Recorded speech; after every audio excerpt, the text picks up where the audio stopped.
Softball. Fair enough. Ball. Yes, maybe fair. That's fair. No. Let me pray and we're going to get started, okay? Lord, thank you for another day. Thank you for these young men and women of the church who came here and gave us some time to learn about you. Pray that you guide my words, help our discussions in small groups. Bless our time. In your name we pray. Amen. Amen. All right, so we've been going through what we're calling knowledge, and it's the idea of knowledge of God. What can we learn about God? How do we learn about God? And those sorts of ideas. We're going to kind of change the direction of knowledge and talk about more God-centered ideas today. And how God, well, I'll get there. How God pursues us. Let's go there. So, what I find interesting is my wife and I have a constant disagreement. She would love a dog. Yeah. Mark, what is wrong with you? Thank you. That's my new favorite. I know. I, on the other hand, have grown up with dogs, and I've grown up with high-strung hunting dogs. And I go, I don't want a dog in a third-story apartment without a backyard. But Mark, I do so much. My wife would like a pug.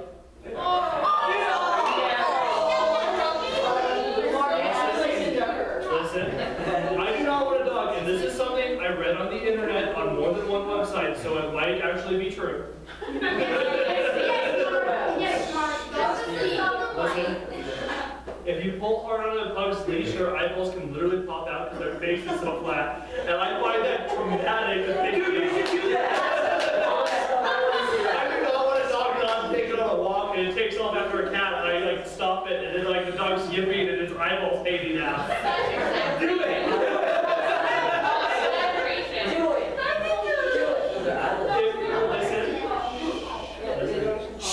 If she and I ever get a dog, I will probably want to lean toward getting a hunting dog. Like what? Like a great Pyrenees. I've had a couple different types of hunting dogs. Guys, just shut up. Listen, I like dogs that have a purpose. It's not just being a dog that's a dog. I like a dog that does some things. I'm offending some of you, and that's okay. Hey, dogs poop and sleep and eat. I want a dog that does something. And what I like about hunting dogs is the reason they hunt is because they can smell about 10,000 times better than us. That's why they search for drugs at airports and bombs. It's because they can literally smell through your suitcase and tell what's in there. And what I think is really cool about that is dogs have a single-minded focus when they're hunting. I've been around hunting dogs, and when they are doing what they're supposed to be doing, what they've been bred to do, that's all they want to do. That is their entire focus. Let me show you a quick video of what I'm talking about. Go ahead. Nothing dies. Hey, that's Just a go dog. with it up. Listen. Do this thumb. Why doesn't anything die? Because it's a head. Pooping? Oh, maybe you took the dying part off. Yeah, maybe. What is it? Looks It's like playing Hey, Alex, can you turn it up just a smidge? I love the feedback. Come here, boy. Never get tired of seeing that. Okay, he's a good old boy, so get over it.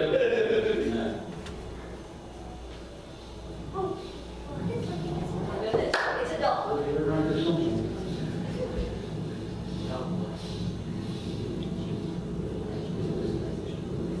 I think she's good there.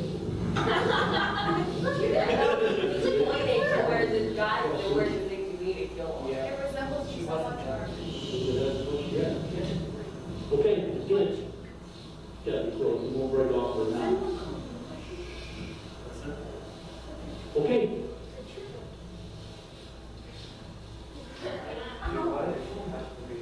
Watch how far he walks around the dog. Dog.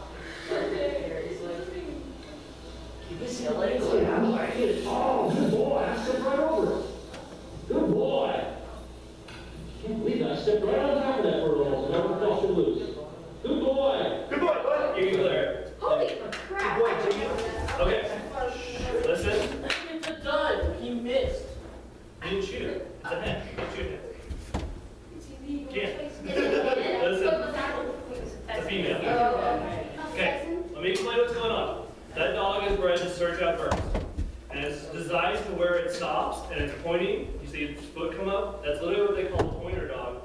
it's designed to show you where the bird is. You see how far that guy walked around the dog? He made like a 3/4 circle without the bird getting up, and he's going, where's this stupid bird? He also, if you notice, he's walking, and the bird is probably actually running in front of the dog. Because they keep moving, the dog keeps stopping, the bird's actually probably running. And so he's doing this thing, and the dog is like, you stupid human, it's right there. You stupid human, it's right there. And so often I think this is a good way for us to think about God, where he is constantly pointing at us going, you stupid human, I love you. I know that you're a sinner, but I care for you. And God constantly pursues us like a hunting dog. He is constantly chasing after us. He is constantly pointing at us going, you're a child of mine. Even when we don't get it. And what I love about the end of that video is the bird takes off, and the dog keeps chasing it, right? He makes a little circle and goes tearing off after the bird again. Even in our life, we're sometimes like the bird, where we run from God. We even fly away from God as far and as hard as we can. And yet God never gives up on us. And I think that's such a cool and apt description of how God pursues us. Because it's not us pursuing God, it's God pursuing us. You don't go find God. I lost a receipt this week for my church credit card, so I had to go to Safeway and get them to reprint it, which is like a 10-minute process. So I'm standing up at the little help desk, looking for something to read, and Newsweek magazine had How to Become a Spiritual Person, a whole issue on it. And so I had 10 or 15 minutes to kill, so I kind of skimmed through it and read some of the articles. None of them had anything about God. And what they did have was how you pursue a spiritual life so that you become something more aware. You have special rocks. Rocks? No joke. They had like a whole, 3 or 4 pages on special crystals that will help you become more spiritual. How you find people who can talk to the dead. Wait, Mark. No joke. They had people in there who claimed they could talk to the other side where people are dead and stuff. Mark, wait, I have a question. That's not a good thing. Mark, Yes. these crystals, were they ones they go No. Different kind of crystals. might be dead? And yet they didn't have anything about God. It was all about how we pursue basically ourselves and how we become a better person. And yet that's not what the Bible teaches. The Bible teaches that God pursues us. And God pursues all of us. And when I started thinking about this concept, I started thinking of a story. And the best way to describe it is, who do you think would be the hardest person, or the person you're least likely to believe would come to Christ? Bob. Who's Paul? I really don't know. Okay, great. Dude. Give me somebody like a real person or a real concept of what? My friend. Your friend. Is it Named white? Bob. Name Bob? No, his name is actually Mason. Okay. So Mason. Is it white? Is it on Who else? Think conceptually. Wait, where's that? Think ideas that would describe that person. Yes. Well, his name's Travis. He's very open about, he will literally say out, I hate Jesus, and whoa. Okay. Well, so you guys are thinking of friends and people you know, which is good. I went in a totally different direction than you guys, which is fine. I went with a terrorist. Don't drop. Mark, I was gonna say.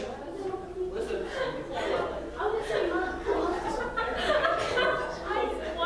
I was thinking of somebody who literally kills people if they don't believe their same religion. Donald Trump. No. No, he just takes it out. Yeah, he just He hasn't killed anybody that we know of. I think of somebody who's so extreme that they're willing to beat people up and put them in prison for their beliefs. And not Justin Bieber. And yet, when I started thinking of this idea, it became obvious that there's a person in the Bible just like this. Who killed Christians, who beat them up, and who imprisoned them. There you go, you got it all. Go to Acts chapter 9. I was waiting for somebody to figure out where I was going. What? Your work is done. It was all the writing. I'm there, Mark. Took my seat. Mark, I'm there. Marky. Mark. Can somebody read 1 through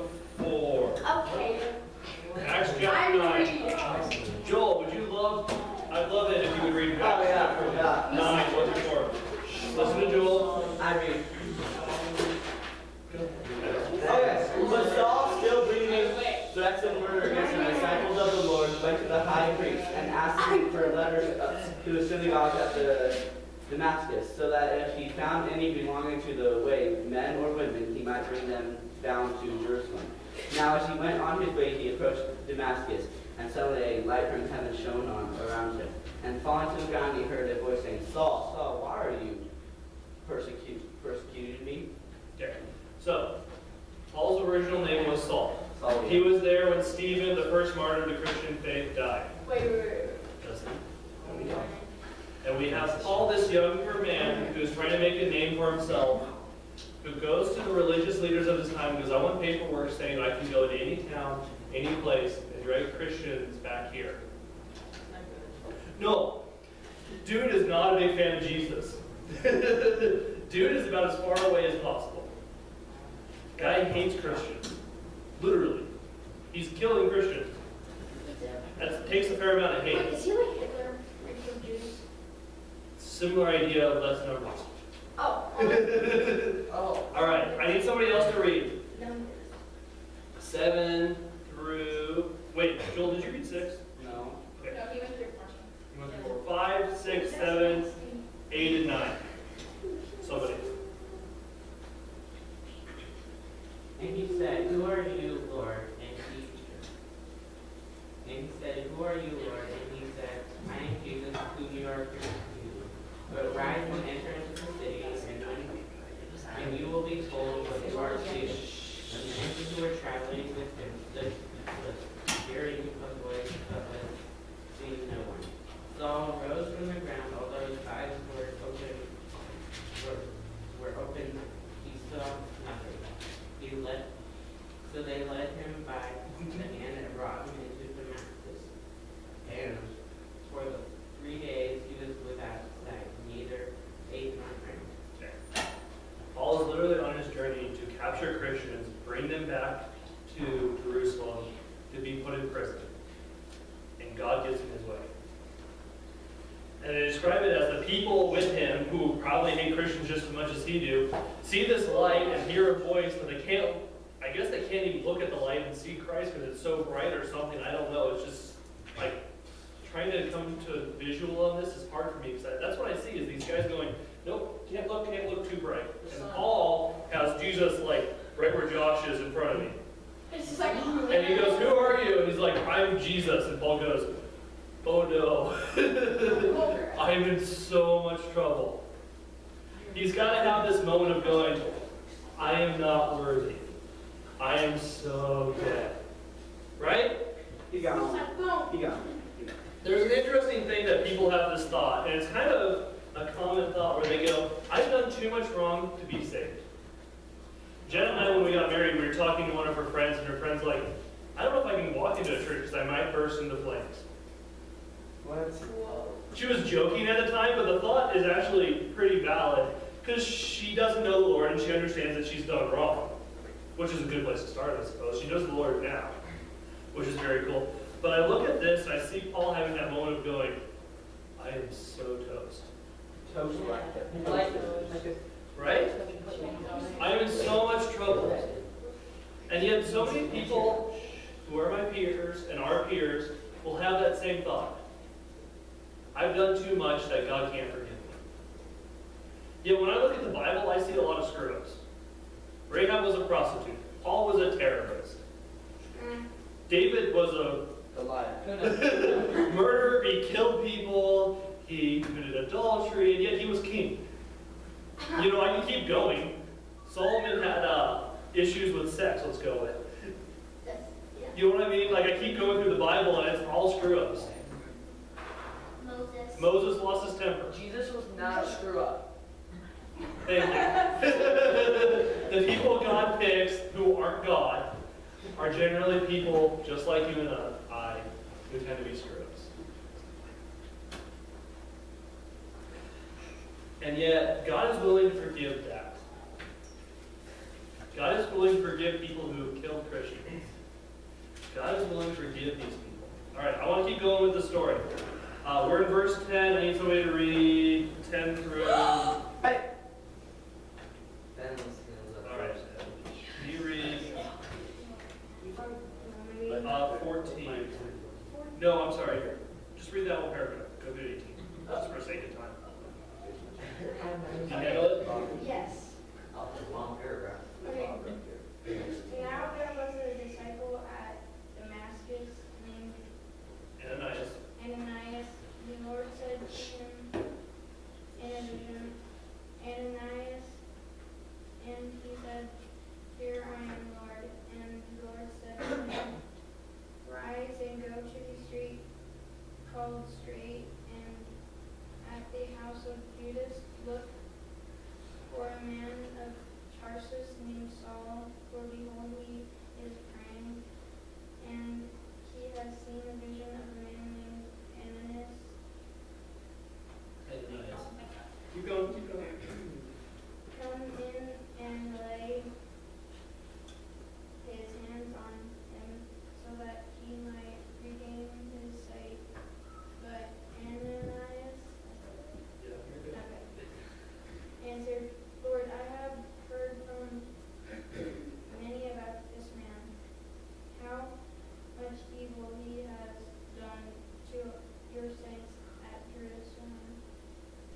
And here he has authority from the chief priests to bind all who call. Bind all. Makes it a little different. Yeah. Keep going. All who call on the name. But the Lord said to him, Go forth, it is a chosen instrument of mine to carry my name before the Gentiles and kings and the children of Israel. For I will show him how much he must suffer for the sake of my name. So Ananias departed and entered the house, and laying his hands on him, he said, Brother Saul, behold, Jesus, who appeared to you on the road by which you came, has sent me so that you may regain your sight and be filled with the Holy Spirit. Immediately, something like scales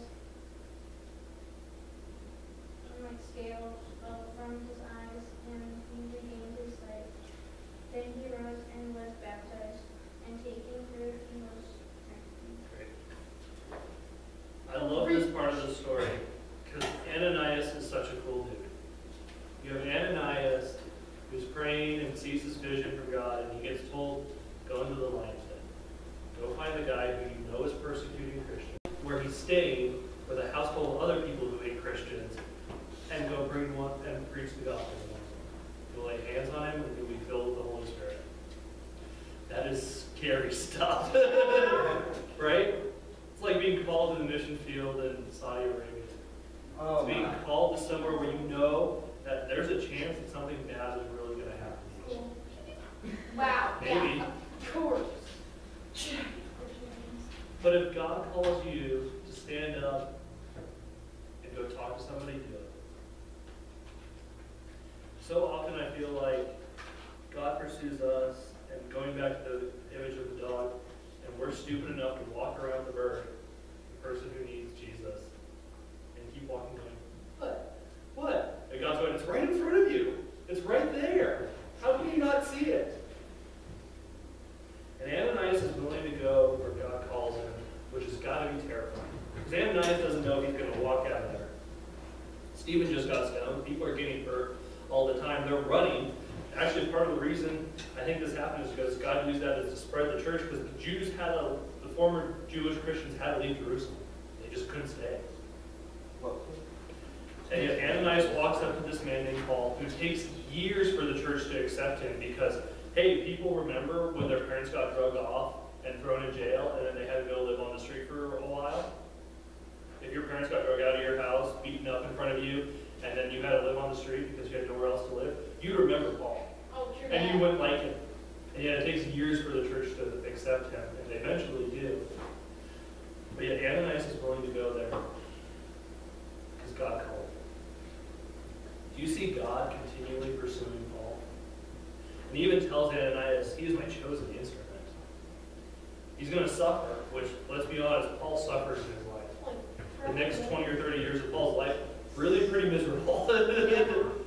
And yet, he was God's chosen instrument. I hate this idea that Christians sometimes add, if I'm following God, everything's going to work out. Such nonsense.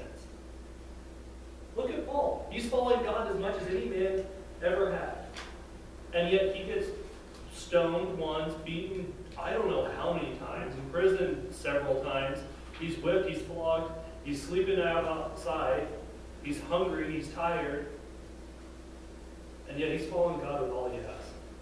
Because he has this moment where he sees Christ and he knows he's forgiven and he has to do something. He has to follow. Guys, if you've had that moment, you're in the same place as Paul. Be a chosen instrument of God. Be willing to serve wherever he calls. Sometimes it's hard to serve the places God wants you. Sometimes it's hard to humble yourself enough to look like an idiot for the Lord. Maybe looking like an idiot is stepping out for your faith at school. Maybe looking like an idiot is helping out special needs kids. Maybe it's changing diapers. I hate changing diapers. I know. I didn't want to do it until I was married and had kids. I'm sorry. I've done it, but I'll tell you what, the first diaper I changed was a special needs kid. I can't remember. How old are you? Oh, I was gonna say. Mark. Oh. I never wanted to do it. Yeah. But sometimes you gotta step out and do something for the Lord. Just Okay. Let's finish this story. Is that good? Somebody, Peter, Yes. you mind reading 20 and 20 through 22, that little paragraph? And immediately he proclaimed Jesus in the synagogue, saying, "He is the Son of God." And all who heard him were amazed and said, "Is not this the man who made havoc in Jerusalem with those who called upon this name? And has he not come here for this purpose, to bring them bound before the Christ, the chief priests?" But Saul increased all the more in strength and confounded the Jews who lived in Damascus by proving that Jesus was the Christ. Within days, Saul or Paul goes into the synagogues and starts preaching to the Jews. I love new believers because they don't get, and it's sometimes awkward to preach the gospel. I love it. I feel that. I've been trying to witness to my person I work with at my job, and sometimes it's easy, and sometimes she kind of shuts me out because I'll start talking about church stuff, and she kind of rolls her eyes and glazes over. And I'm like, What's her name? Shauna. I will remember Shauna's name. Great. I'm gonna go find her book. Listen. And yet, I sometimes feel that little awkwardness of like, I feel like I'm trying to force it, and yet Paul was like, dude, I just saw Jesus, and I'm going to go tell everybody I can. And I love it when I have that passion, because I go through phases where I feel like I have that more. I hope that you guys have that passion. So what we're going to do is we're going to break up into small groups. We're going to talk about what we read in Acts. They have another illustration that you or leader or one of you will read, and then we'll kind of break that down and then do a little application for your own lives. So small group leaders, if you would like notes, please come get them. Go get. I have one for both. Mike Mouse. Come on. Everybody go? Justin, get it. Justin. Micah. Kill him, man. I'm never gonna get that. Go back and play. Okay.